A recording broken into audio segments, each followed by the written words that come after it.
Dan tebak kapan Rasulullah lahir? Sekitar sana. Tahun gajah. Oh iya, gue ingat itu di Betul. Tiba ya. Di Tiba, Iya. betul. Nah, jadi tahun gajah 570.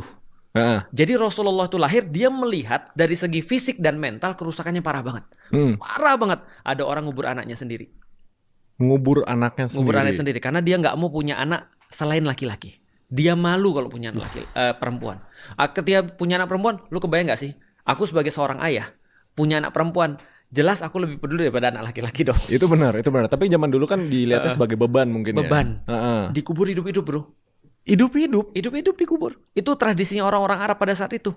Nah, tidak hanya itu, radikal. Punya istri bisa 40 sampai 100. Lu bisa bayangin gak sih? Kalau contoh ya, kalau ini simulasi ya.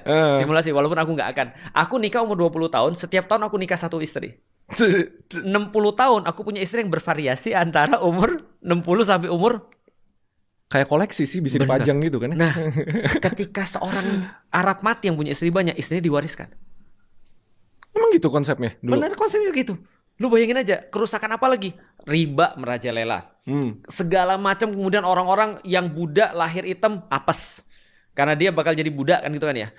Dia lahir kemudian punya nasab bagus, dia langsung tiba-tiba jadi tinggi. Apalagi kalau dia anak. Dulu ada masalah pejabat juga nggak?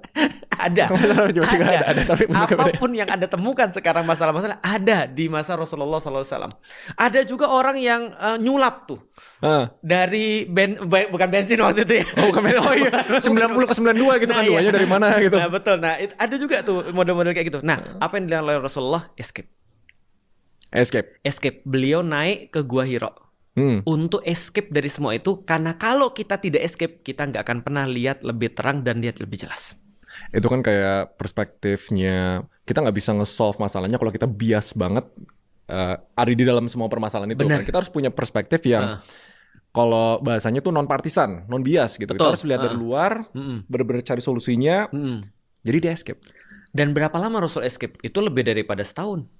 Oh ya? Rasulullah escape, lihat dari atas, benar-benar literally dari atas, dia bisa ngelihat Mekah seluruhnya dari Hira itu. Lalu kemudian dia ngelihat dari segi kemudian makna, apa sih yang menjadi permasalahan sebenarnya. Dan hasil dari escape itu Allah turunkan Iqra bismi rabbikal ladzi khalaq. Nah, bacalah dengan nama Tuhanmu yang Maha Pemurah. Bacalah, itu adalah awal daripada mencerdaskan umat. Berarti kabur aja dulu tuh nggak salah. Nggak salah. Karena nabi-nabi banyak kabur juga.